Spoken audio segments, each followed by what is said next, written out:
La intoxicación informativa, es decir, la desinformación alrededor de las elecciones, la penetración de narcotraficantes y de criminales organizados en las elecciones y los ataques a las mujeres candidatas son tres de las principales amenazas que han identificado los expertos internacionales en los procesos electorales en el mundo y concretamente en América Latina. De estos tres asuntos habla el experto del PNUD en materia electoral para América Latina y el Caribe, Luis Martínez Betanzos, quien nos dio una entrevista a propósito de las amenazas al sistema electoral, porque el señor Martínez Betanzos vino a Lima a un foro de conflictividad electoral organizado por el PNUD. Su entrevista es relevante en la medida en que habla profundamente de un caso concreto sobre el Perú, la desinformación alrededor del posible fraude, del falso fraude del 2021 que tiene un efecto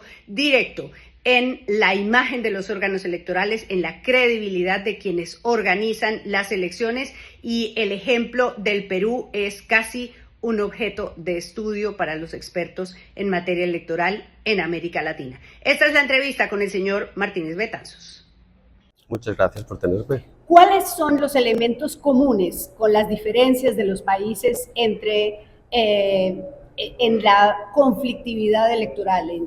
Hablamos de desinformación, hablamos de ataques a las mujeres, hablamos de falta de credibilidad de los órganos electorales. ¿Cuáles son esos puntos fundamentales? Pues tú los has dicho, ¿no? También podríamos incluir el crimen organizado, la narcopolítica, sobre todo en Latinoamérica, ¿no? Que se está infiltrando en partidos políticos, en los procesos electorales, ¿no? Antes era más dinero y ahora también la infiltración es un poco más profunda en los partidos, ¿no?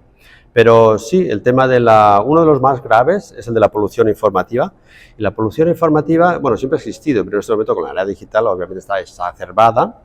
Y de hecho Perú parece uno de los casos más extremos en la región en ese sentido, y es muy difícil de controlar, la verdad. Todavía estamos intentando entender cómo evaluar el impacto que tiene, que nos parece evidente, pero no lo tenemos con una base científica, no tenemos datos numéricos que nos digan, bueno, pues la desinformación ha generado estas distorsiones en los resultados electorales, por ejemplo, ¿no?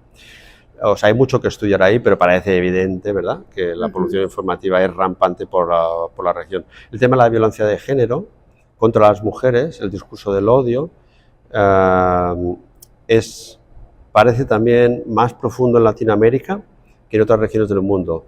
En parte podría ser porque la representación de la mujer en Latinoamérica tiene unos ratios más elevados que la media mundial, ¿no? Entonces, quizás ahí uno podría decir, bueno, si hay más mujeres en la lucha política, pues quizás sea más... ¿Hay más participación de mujeres en las elecciones en América Latina? Hay más participación de las mujeres en Latinoamérica como candidatas.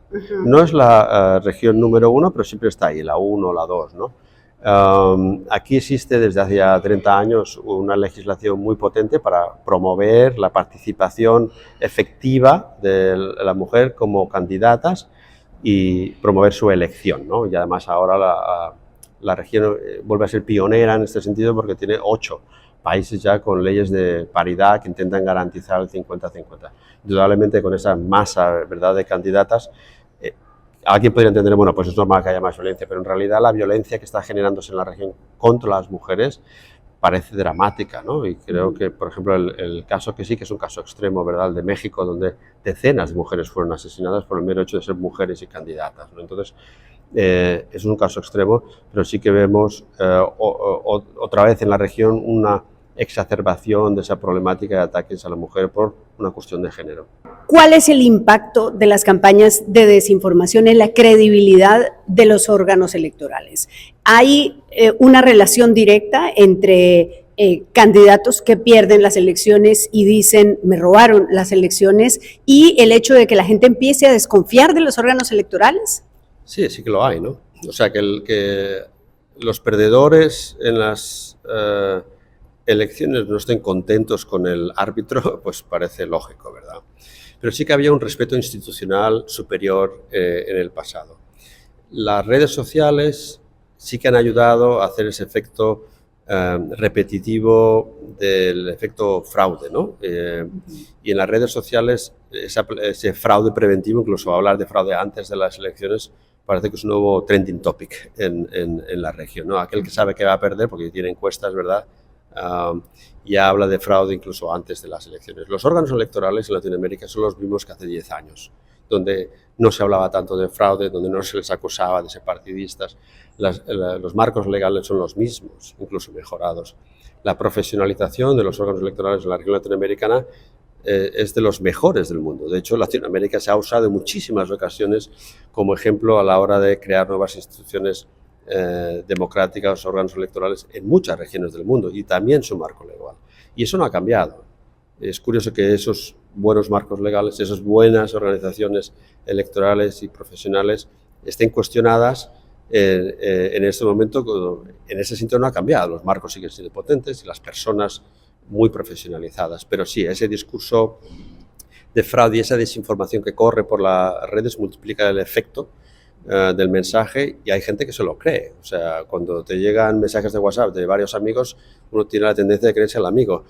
Y creo que como ciudadanos tenemos que estar más alerta, tenemos que triangular información, tenemos que ser más inteligentes a la hora de aceptar aquellos mensajes que nos llegan de amigos o de familiares, ¿no? Hay que triangular la información.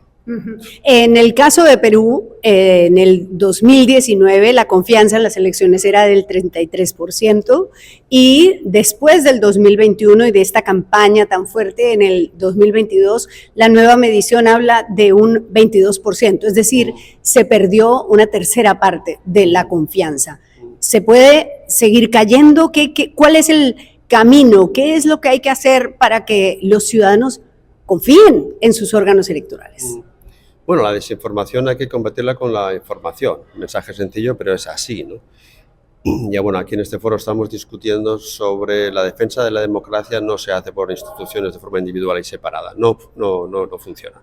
Se tiene que crear redes de solidaridad entre instituciones, pero también entre actores varios, ¿no? O sea, la prensa hace la guerra por su cuenta, la sociedad civil también, los órganos electorales y instituciones que son positivas en la defensa de derechos humanos, derechos políticos, ¿verdad? Y lo que nosotros estamos intentando fomentar desde Naciones Unidas, el PNUD, es que se crean, lo llamamos mesas de gobernanza, pero cada país tiene su nombre, que es donde se sientan juntos estos actores principales electorales que creen en los valores democráticos y cada uno desde su esfera de trabajo y de poder trabajan de forma conjunta en luchar contra esta desinformación, que es una de las claves en la transformación de lo que estás diciendo, de la percepción. Porque el problema de ese porcentaje que me has dicho no es que los órganos electorales del Perú sean malos, que no lo son.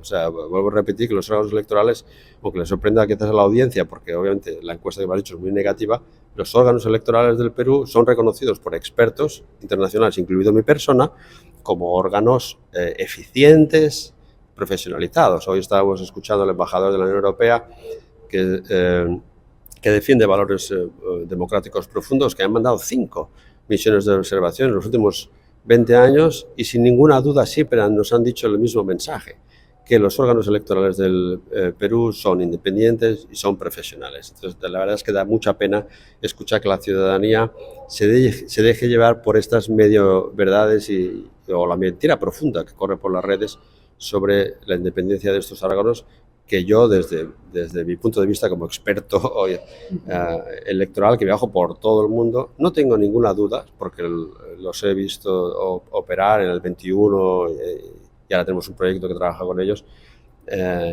su eficiencia y su capacidad de gestión. Muy bien, muchas gracias por estar en Epicentro. Muchas gracias. Gracias.